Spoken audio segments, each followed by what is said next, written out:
कैसे है दोस्तों? आप सभी ने अच्छे तो है ना? आई होप सभी ने बहुत अच्छे हैं और पॉजिटिव है, खुश है, ज़िंदगी में बहुत तरक्की कर रहे हैं। आज देखिए दोस्तों, मैंने एक वीडियो करने आया हूँ। आज थोड़ा इधर उधर से हम थोड़ा बातें सोच समझ के तब आए हूँ कि एक वीडियो मुझे करना है भगवान श्री राम जी का कुछ बातें लेकर के। जैसे हम सभी ने जानते हैं कि भगवान श्री राम जी हम लोगों का सबका परमपिता है। उनको इस दुनिया में त्रेता युग में श्री राम के नाम में हम लोग जानते हैं, लेकिन उन्होंने है तो भगवान श्री हरि विष्णु का एक अंश, अवतार है कि नहीं बोलिए। उसके बाद हम सभी ने जानते हैं कि भगवान भोलेनाथ का एक अंश जिनको हम लोग सभी ने जानते हैं, चिनते हैं, बाबा बजरंगबली, जय श्री राम का एकदम सच्चा भक्त, जिनको श्री राम का दास बोला जाता है। बाबा बजरंगबली उन्होंने बाबा भोलेनाथ का अष्टम अवतार के बाद इस दुनिया में आए हैं। किष्किंधा में भगवान श्री राम जी के साथ भेंट हुआ। उसके पहले भगवान श्री राम ने जन्म लिया। कितना कुछ इस दुनिया में हर इंसान को समझा बुझा के तब हम लोगों को कितना कुछ सिखा के तब हम लोगों के पास कितना कुछ जानकारी दे कर के तब किए हैं। उन्होंने त्रेता युग में श्री राम जी इस दुनिया का राजा था। राम राजत्व हम लोग किए थे सभी ने। हो सकता है हम लोग क्यों बोले हैं दोस्तों, ये हम अगर अभी जन्म लिए हैं, हो सकता है तो उसी जन्म में उसी युग में भी हम थे, क्योंकि नहीं तो मेरे दिमाग में कैसे हम रामायण पढ़ा नहीं, रामायण के बारे में किसी से कुछ जानकारी लिया नहीं। हम थोड़ा सा राम यात्रा होता है ना, जो राम थिएटर होता है पहले के युग में, इधर उधर वही थोड़ा बहुत हम देखे हैं अपना छोटा उम्र में। वही थोड़ा सा हम देखे हैं, सुने हैं, समझे हैं, उसी से हम कुछ भी जानकारी थोड़ा थोड़ा ले करके आज हम आप लोगों के पास दे रहा हूँ इस यही वीडियो। देखिए, भगवान श्री राम जी ने राजा दशरथ का चौथा पुत्र जो था, उससे सबसे बड़ा पुत्र था श्री राम जी, माता कौशल्या का बेटा। 3 रानी था राजा दशरथ का, और उसमें सबसे बड़ा पुत्र जो था श्री राम, उन्होंने सबसे बड़ा रानी कौशल्या था, उनका बेटा श्री राम है। और भरत कौन था? मझला बेटा कैकी, मझली जो रानी था उनका बेटा भरत था। और कौशल्या का सुमित्रा का 2, राजा दशरथ का सबसे छोटा रानी जो है सुमित्रा, उनका 2 बेटा था, एक है शत्रुघ्न, एक है लक्ष्मण, दोनों बेटा था। लेकिन कैकी जो था सेकंड रानी, उन्होंने भरत को जन्म दिया था, लेकिन भरत से ज़्यादा राम को प्यार करते थे, बहुत बहुत प्यार करते थे। उन्होंने भरत को जन्म होने के साथ साथ भरत को भेज दिया अपने मामे के पास, मामा के घर में भेज दिया, और राम को अपना माने छाती में लगा के प्यार किया, बहुत प्यार किया, बहुत माने प्यार किया। लेकिन है तो कौशल्या माँ का बेटा राम, लेकिन कैकेयी ने बहुत प्यार किया, बहुत उनको दुलार करके तब अपने पास माने अपना आँख का जो ज्योति है ना, राम को ऐसे करके रखा था। लेकिन बोलता है ना, माँ से अधिक माया, उसको बोलता है कि राक्षसी माया। जैसे इतना प्यार करने के बाद श्री राम जी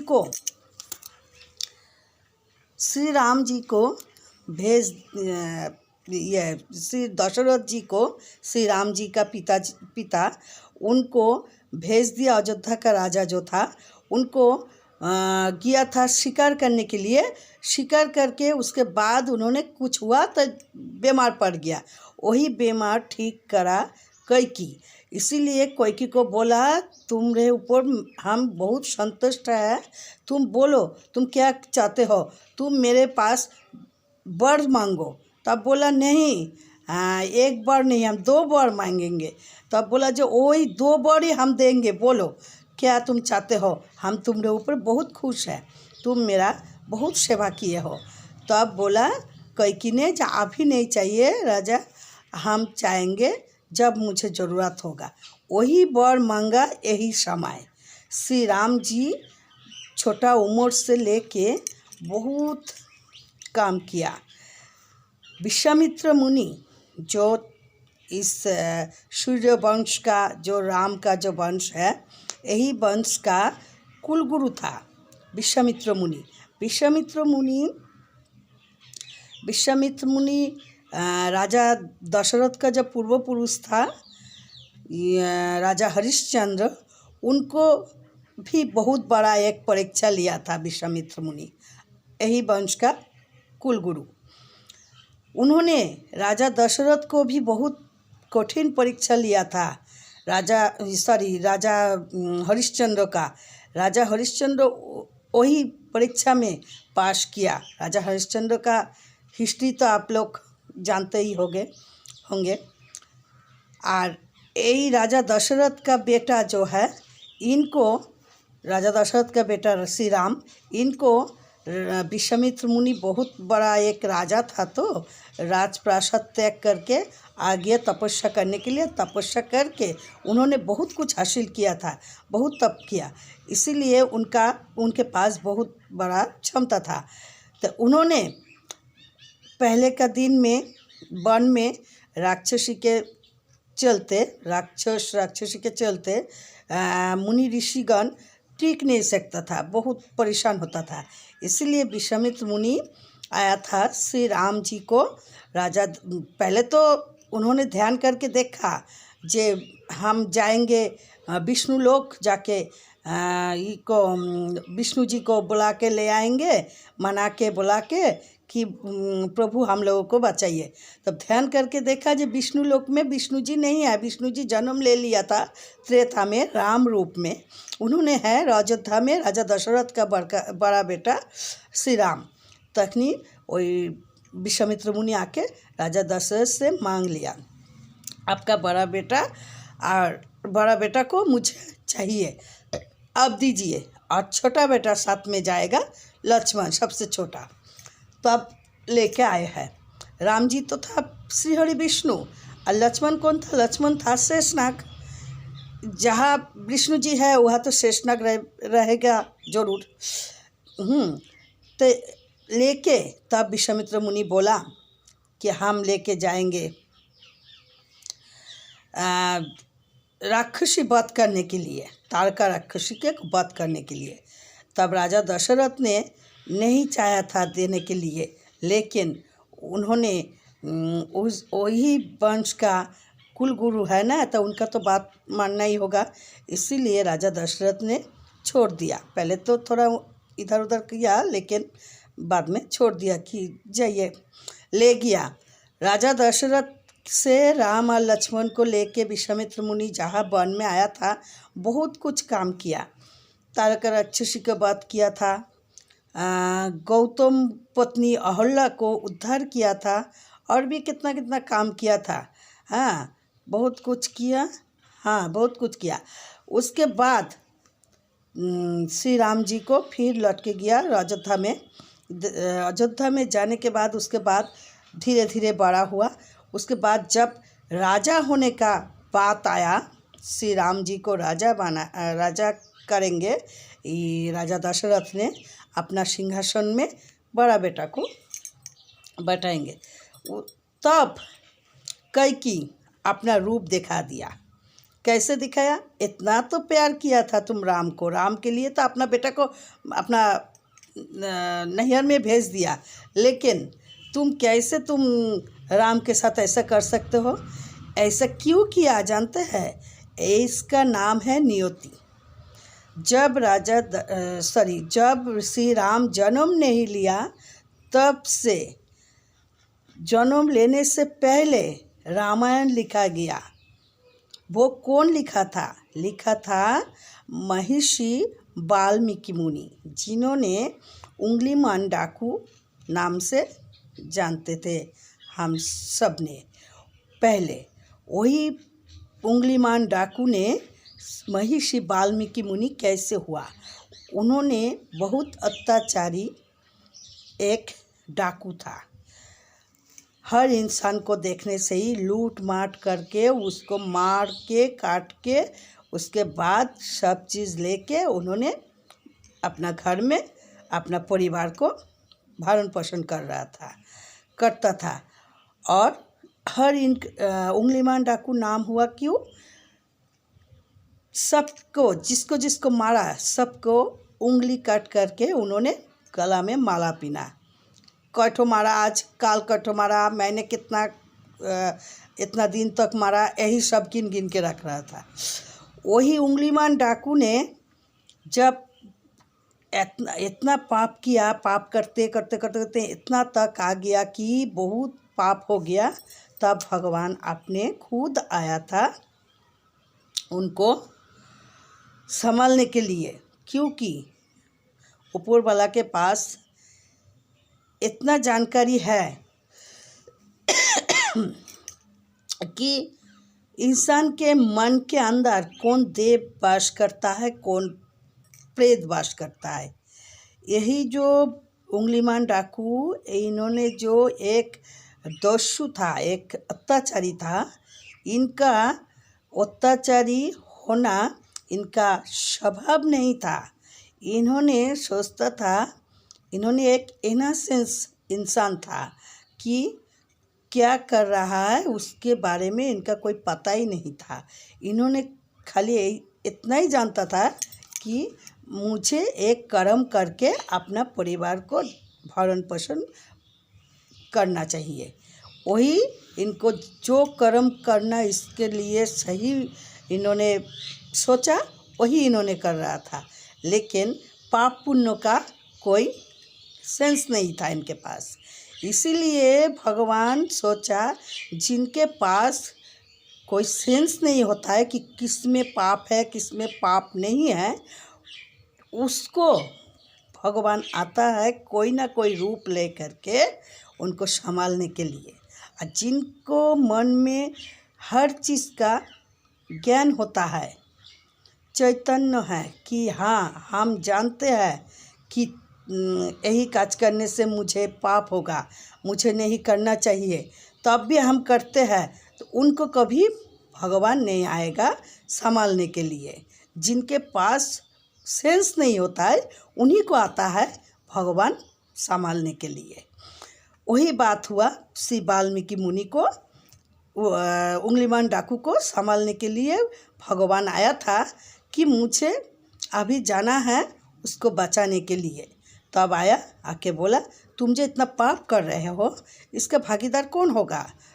तुम इतना पाप करके तुम क्या करोगे? तुम तो बहुत पापी हो गया। तब इसका भागीदार कौन होगा? तुमको कौन बचाएगा? तुम जब भोगोगे तुमको कौन बचाने आएगा? तुम्हारा भाग कौन लेगा? तब जाके वाल्मीकि मुनि बोला, क्यों? हम तो हमरा पत्नी को देखते हैं, माँ को देखते हैं, बाल बच्चा को देखते हैं, उन लोगों ने होगा? बोला नहीं, तुम जाके पूछ के आओ कि उन लोगों ने होगा कि नहीं।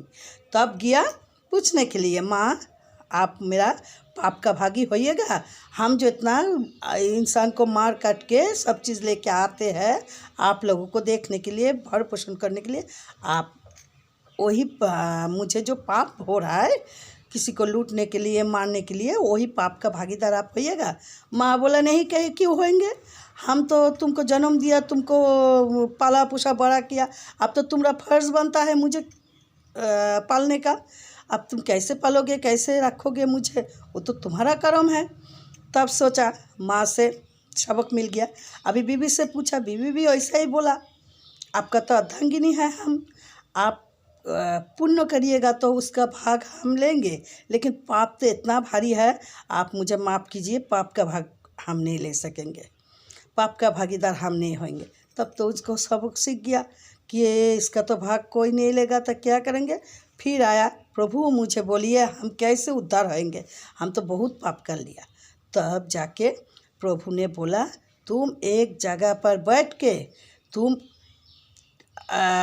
एकदम एक नाम उच्चारण कर कर के तुम अपना पाप को मिटा सकते हो। कौन नाम है, कहा किया, हमको समझाइए। तो आप बोला कि यहीं पर बैठो, इस पैर के नीचे बैठो, बैठ के एक मन से तुम राम राम जप करो। तो राम नाम जपने के लिए उसको नहाया सुनाया, सब कुछ किया। उन्होंने नहा सुन के आके बैठा, लेकिन राम नाम मुंह से नहीं निकल रहा था। राम बोलते समय खलील मरा मरा निकल रहा था। तब बोला कि कैसे मुझे राम नाम या कैसे हम उद्धार होंगे, मेरे मुंह से तो मरा मरा निकलता है। तब प्रभु ने बोला, मरा का उल्टा ही है राम, तुम मरा मरा ही बोलते रहो, तभी तुम्हारे मुंह में आएगा राम। ठीक हुआ, मरा मरा बोलते बोलते राम नाम आया। फिर 1000 वर्ष फिर श्री वाल्मीकि मुनि ने उंगलीमान डाकू से वाल्मीकि मुनि हुआ और घोर तपस्या करके उन्होंने सिद्धि लाभ किया, अपना पाप को मिटाया, यही राम नाम जपने के बाद। इसीलिए दोस्तों, राम नाम सत्य है, राम नाम सत्य है बोल के हम लोगों को इस दुनिया छोड़ के जाने के समय यही नाम दे के हम लोगों को चिता पर उठाता है। यही नाम है सबसे बड़ा नाम, राम नाम सत्य है। सत्य क्यों बोला है? इसीलिए बोला है कि राम नाम एक ही नाम, यही नाम के अंदर सत्य क्यों आया है? राम ने कभी गलत कोई काम नहीं किया। राम ने अपना माने सुख के लिए, अपना खुशी के लिए कभी भी किसी प्रजा को कभी दुख नहीं पहुंचाया, किसी भी प्रजा को असंतुष्ट नहीं किया था। उन्होंने अपने जितना भी दुख उठाना चाहिए उठा लिया। उन्होंने अपना परिवार को कभी भी दुखी नहीं रखा। उन्होंने परिवार को सुखी रखने के लिए अपने दुख उठा लिया। माता को पिता को खुश रखने के लिए उन लोगों का आज्ञा पालन करने के लिए हर चीज़, हर दुखों को अपने माथा पर लेके उन्होंने जीवन पूरा चलाया। इसीलिए श्री राम जी को बाबा बजरंगबली बहुत मानते थे कि इन्होंने कभी अपने स्वार्थ के लिए कभी किसी को दुख नहीं पहुंचाया, किसी के बारे में कभी गलत नहीं सोचा।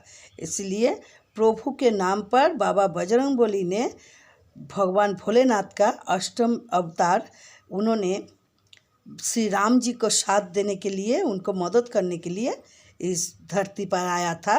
किष्किंधा का माँ अंजना का गर्भे जन्म लेके आए हैं इस दुनिया में श्री राम जी को मदद करने के लिए। राम जी को मदद किया, उनके पास रह के उनको बहुत सहारा दिया और मन में यही विश्वास था कि श्री राम जी ने इतना प्रभु ने इतना कुछ माने सत्य है, इतना सत्य है, इतना सत्य है, इतना प्योर है कि इनके नाम का इतना बड़ा महिमा है।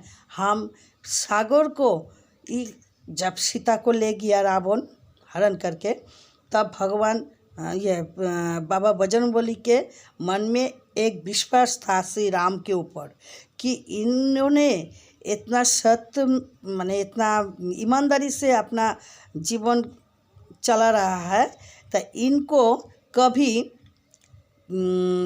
कोई चीज़ में कोई दिक्कत नहीं होना चाहिए। इनका नाम सत्य है, इसीलिए बाबा बजरंगबली उनके ऊपर इतना बड़ा विश्वास है उनका नाम के ऊपर कि पत्थर लेके उसके पत्थर में लिख दिया श्री राम, कि पत्थर भी इतना विश्वास है कि पत्थर भी पानी में भासेगा, वो भी नहीं डूबेगा, क्योंकि श्री राम का नाम प्योर है, सच्चा है।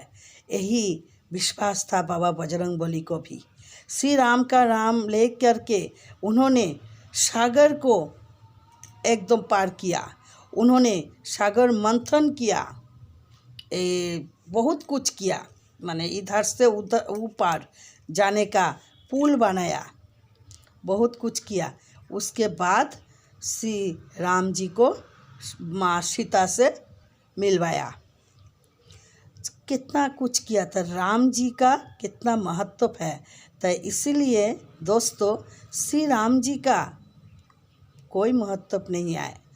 हम बोलते हैं श्री राम जी का कोई महत्व नहीं है, महत्व है श्री राम जी का नाम का। बोलता है ना, भगवान से बड़ा है भगवान का नाम, नाम से बड़ा कोई नहीं है। नाम लेकर के विश्वास रखने से हर काम सक्सेस होना ही है। जैसे हम लोगों का प्रधानमंत्री ने सोचा और विश्वास रखा कि कामयाब होना ही है, चाँद पर हम लोगों का देश का इंसान जाएगा और चाँद को जीतेगा। एकदम से हम लोग चाँद पर झंडा गाड़ेंगे, और वही हुआ। विश्वास इतना बड़ा क्षमता है, इतना शक्ति है विश्वास में। वही श्री राम जी का जन्मभूमि को एकदम से श्री राम जी का जन्मभूमि को सबके सामने सबको माने एक साथ में श्री राम जी का जन्मभूमि उद्धार करना है, सबको दिखाना है। वही हम लोगों का प्रधानमंत्री करके तब दिखाया। श्री राम जी ने आज अपना जन्मभूमि को उन्होंने तो देखा। यही तो है परीक्षा भगवान का, जो हम जो इतना कुछ करके आए हैं धरती पर, तुम लोगों के अंदर में कितना विश्वास है भगवान के ऊपर, कितना विश्वास है तुम लोगों के ऊपर, तुम लोगों के अंदर, हर इंसान के अंदर कि भगवान है कि नहीं, सच्चा है कि नहीं उसका। यही सोच के तो भगवान ने भी परीक्षा लेते हैं, और प्रधानमंत्री वही करके तब दिखाया। राम जन्मभूमि को उद्धार करके दिखाया और सबको दिखा दिया। माने पूरा दुनिया देख लिया कि हाँ, राम जन्मभूमि हर माने सनातन धर्म का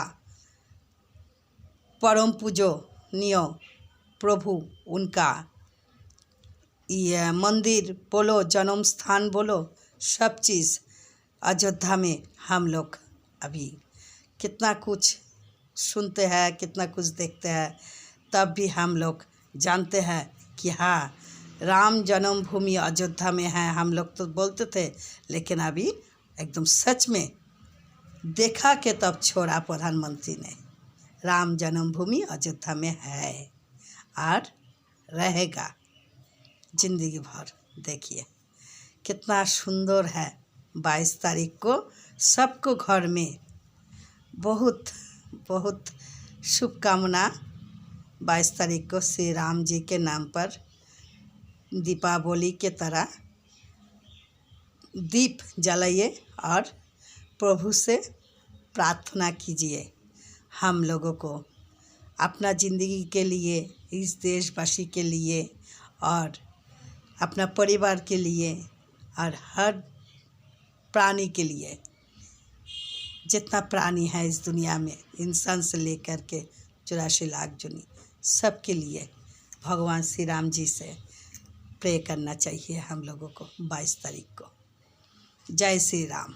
राम जी का उस दिन निकले सवारी, राम जी का निकले सवारी, राम जी का नीला है न्यारी। एक तरफ लक्ष्मण एक तरफ सीता, बीच में जगत के पालनहारी। राम जी के निकले सवारी, राम जी के नीला है न्यारी। जय श्री राम, जय श्री राम, जय श्री राम।